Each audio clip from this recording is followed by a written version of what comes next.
Cette semaine à l'émission, Éric Normandin, agent de communication et de développement à la salle régionale des jardins de New Richmond, nous parle de la programmation du mois d'octobre de la salle. Mais tout d'abord, Annick Loisel, artiste, nous présente son exposition « De la souffrance à la lumière » qui a lieu à la Bibliothèque Françoise Bugeaud de Bonaventure jusqu'au 18 décembre prochain.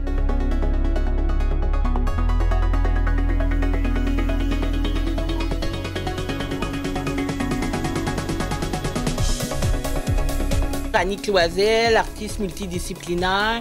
Je viens de Passepébian. Peux-tu me parler du titre de ton exposition et de sa signification? Le titre, il dit vraiment tout, là. C'est « De la souffrance à la lumière ». J'ai eu un décès. C'est mon chat qui est décédé, que j'aimais beaucoup, Vanille. Mais ça a fait monter plein de deuil, de pertes, de fin de projet, tu sais. On parle de petit deuil aussi, donc ça part de là. Et c'est tout le processus de création qui fait que la création aide beaucoup à revenir dans la lumière. Donc, c'est pour ça que mon exposition va un peu représenter ça, les étapes que j'ai vécues depuis l'année passée jusqu'à présent.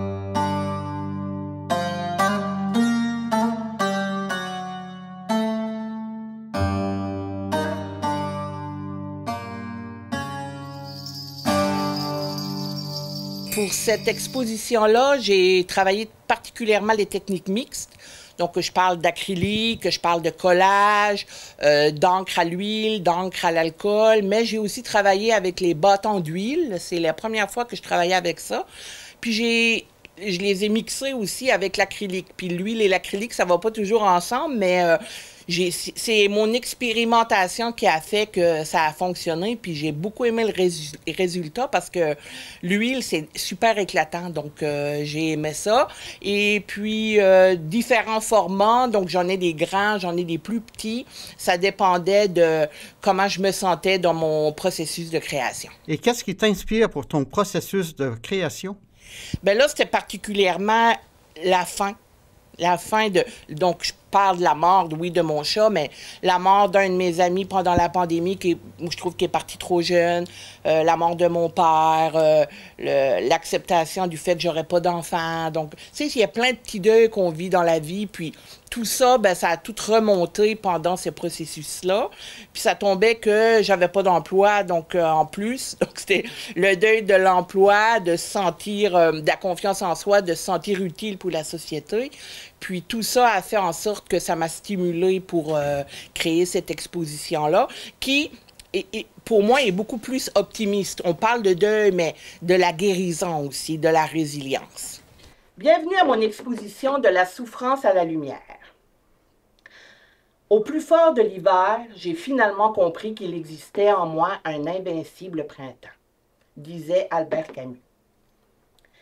C'est avec une immense gratitude pour la vie que je vous invite à découvrir mon parcours artistique où j'explore le thème du deuil à travers des œuvres mixtes. Vous allez voir, je suis une artiste mélancolique et hypersensible, ça paraît déjà, et la douleur que j'ai ressentie m'a poussée à créer. Chaque épreuve, chaque moment de chagrin a été une occasion de plonger au cœur de ma créativité, une invitation à transformer la souffrance en lumière. À travers mes œuvres, je partage un voyage visuel, passant des ténèbres du chagrin à l'aube de l'espérance. Je vois aussi que tes titres sont accompagnés d'un texte. Peux-tu m'en parler? Chacun des textes explique un peu qu'est-ce que ça représente, puis qu'est-ce que je ressentais à ce moment-là. Donc, quand les gens vont faire le tour, ils vont voir qu'il y a des périodes plus sombres. C'était au début, donc j'avais pas trop le goût d'avoir du blanc, c'est des couleurs foncées. Puis tout d'un coup, j'ai commencé à ramener un peu de blanc, de couleurs plus pâles, pour justement qui amenait vers la lumière, vers le soleil, vers la guérison. Vous faites un vernissage conjoint, toi et Jessica Tenreiro-Gagné. Peux-tu m'en parler? Jessica, j'ai acheté sa première œuvre pendant qu'elle était à l'université. Je travaillais à la coop Vivre d'Or de New Richmond, j'étais la présidente, et puis on l'avait engagée pour l'été, comme emploi d'été. Et puis on avait fait une exposition, je lui avais dit « amène tes choses », puis j'avais beaucoup aimé ce qu'elle avait fait.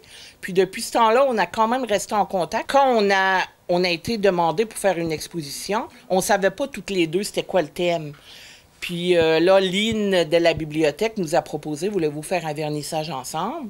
Là, on s'est parlé, Jessica et moi, puis on s'est aperçu qu'on touchait peut-être certains thèmes les mêmes, mais c'est sa vision à elle et ma vision à moi, avec des techniques puis des médiums vraiment différents. Donc, je trouve ça le fun de le faire ensemble. S'ils connaissent Jessica, ils vont apprendre à me connaître et vice-versa. Puis c'est un 2 pour 1. Donc, vous venez puis vous avez 2 expositions. Jusqu'à quand, Nick, on peut te voir? Jusqu'au 20 décembre. Puis pour vérifier les heures d'ouverture de la bibliothèque, vous regardez sur le site de la Ville de Bonaventure. C'est ouvert, je pense, au moins 5 jours par semaine. Et puis la fin de semaine, le soir, donc c'est vraiment mélangé. Et c'est gratuit, donc profitez-en, venez en famille puis discutez des deuils dans votre vie. Eh bien, merci beaucoup. Merci, Eric. La semaine prochaine, Télévêque s'entretiendra avec Jessica Tenreiro-Gagné, qui expose aussi à la bibliothèque Françoise Bugeaud de Bonaventure.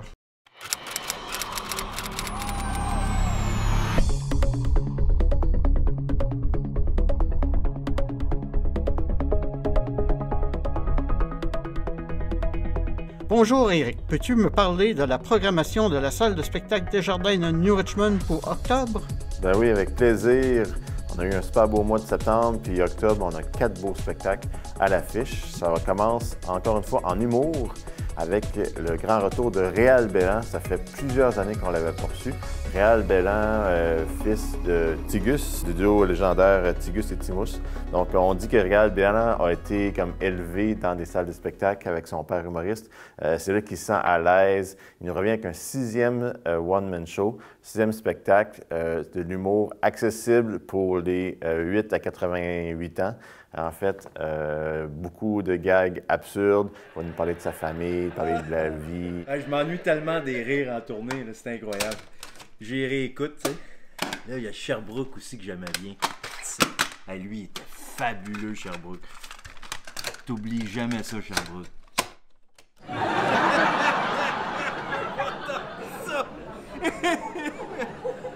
J'ai Drummondville, ici.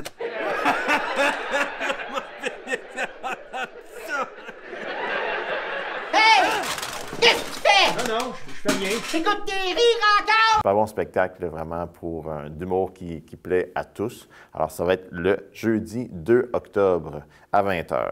Ça se poursuit ensuite en chanson avec le grand retour, encore une fois, des Hey Babies qui sont déjà venus à la salle. Donc, cette fois-ci, on les reçoit dans la grande salle en formule espace libre. Les Hey Babies, fortes de leur 4e album, Tintamarre, qui vont venir faire le party, vraiment, là, avec leur musique folk, acadienne, un spectacle énergique, des harmonies vocales superbes. C'est dans ce temps-là que tu sais que t'es acadien. Parce que tu commences à t'ennuyer. Tu sais dans la famille, le son de la mère. Du monde assis sur des petits bancs qui vendent la passe-pierre. Faut revenir pour les voir. Vraiment de quoi qui va faire bouger la salle, un spectacle pour danser. À noter aussi, en première partie, on a la chance d'avoir Shayna Hayes qui va faire un retour, donc qui avait rempli le cabaret il y a 1 an environ, et qui revient pour faire la première partie des Hey Babies en solo. Oh, I remember the feeling. My feet on the ground. My heart in your soft hands. My head in the clouds. Ça va être l'occasion peut-être d'entendre des nouvelles chansons même. Ça va être à voir donc en première partie des Hey Babies. Ça se passe le 9 octobre à 20h, une soirée où le folk, la musique folk féminine sera à l'honneur. Si on poursuit dans le folk, mais le folk country cette fois-ci, c'est Dave Finlay qui va venir nous rejoindre le jeudi 23 octobre, donc en formule trio. Dave Finlay, que vous connaissez, un nom que vous connaissez peut-être grâce à son passage remarqué à l'émission Dans l'univers de avec Lise Dion. C'était à l'époque un de ses coups de cœur et c'est devenu le coup de cœur d'une très grande proportion de Québécois qui ont assisté, qui ont vu cette émission-là depuis le temps. Dave Finlay qui revient cette fois-ci en trio, accompagné de Gabriella Laberge au violon et voix, ainsi que John Anthony Gagnon-Robinette aux guitares. Un spectacle riche en émotions, parsemé de surprises. Welcome to the South. We bring that good stuff out. We gotta make it go around. So can I get an amen? Get down. Welcome to the South. Welcome to the South. Dave Finlay, je vous le rappelle, c'est plus de 1,9 million de fans sur les médias sociaux, 258 millions de streaming. Alors, c'est à voir. On est très heureux de pouvoir l'accueillir le jeudi 23 octobre. Et pour terminer le mois, on a le spectacle annuel des jeunesses musicales du Canada qui nous présente cette fois-ci l'opéra L'Acmé. Plusieurs airs de cet opéra-là sont utilisés depuis des années dans des films, des publicités. C'est parmi les airs d'opéra les plus reconnus au monde.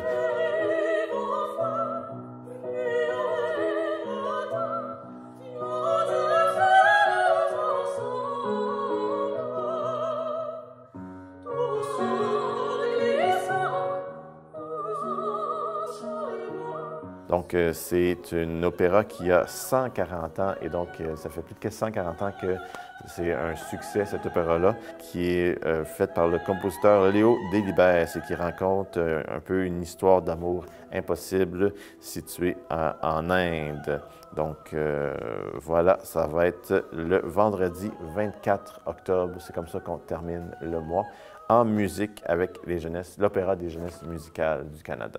Et côté cinéma, qu'est-ce que Cinébobine nous présente? Alors, on a 3 films à l'affiche chez Cinébobine en octobre. Ça commence le 1er octobre avec Menteuse, qui est la suite de Menteur. Donc, cette comédie d'Émile Gaudreault qui met en vedette Anne-Élisabeth Bossé et Antoine Bertrand. Tu m'as inscrite aux élections. C'est toi qui m'as convaincu de lâcher ma job payante que j'adorais pour t'aider à rentrer comme mairesse de Saint-Valran pour assouvir ta grande passion de la politique. T'as-tu pris quelque chose? Les exagérations sont devenues vraies. Claire puis Georges, c'est comme Tigus puis Timos mélangés avec Dominique et Martin. J'avais demandé des œufs tournés, pas des œufs brouillés. Ils sont pas brouillés? C'est parce que t'as pas tes lunettes! Non, pas encore. Il va falloir qu'on retrouve ton premier mensonge, qu'on le défasse. À qui te dit que j'étais toujours à fleur de peau? Pourquoi ces choses-là arrivent juste à moi? Pourquoi? Ça va être suivi de la comédie dramatique d'Anne Hémon, Amour Apocalypse, le vendredi 10 octobre, qui met en vedette cette fois-ci Patrick Yvon et Piper Perabo. Promène les chiens des voisins, c'est une job de petite fille de 9 ans. C'est un chenet, le gène. Les températures globales augmentent sans arrêt. Ça marche pas vraiment. Ça provoque toutes sortes de catastrophes naturelles. My name is Tina. How may I help you? Is everything okay with the lamp? This is great customer service. Are you like an AI or something? Je parle avec une femme au téléphone depuis quelque temps. On a de très belles conversations. C'est que t'es bizarre. On va assister à des choses qu'on peut même pas imaginer. Des guerres civiles pour les ressources, nos systèmes vont s'effondrer. C'est déjà commencé, là. Et finalement, un film, production Iran, France, Suède, Allemagne, en version originale avec sous-titres en français. Ça s'appelle Mon gâteau préféré.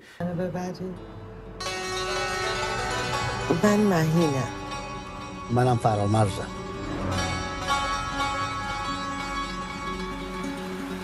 دوست داری بیای خونه من؟ بوسلیوس. ممنون. اینو یکی از دوستام خیلی وقت پیش برام کادو آورده بود.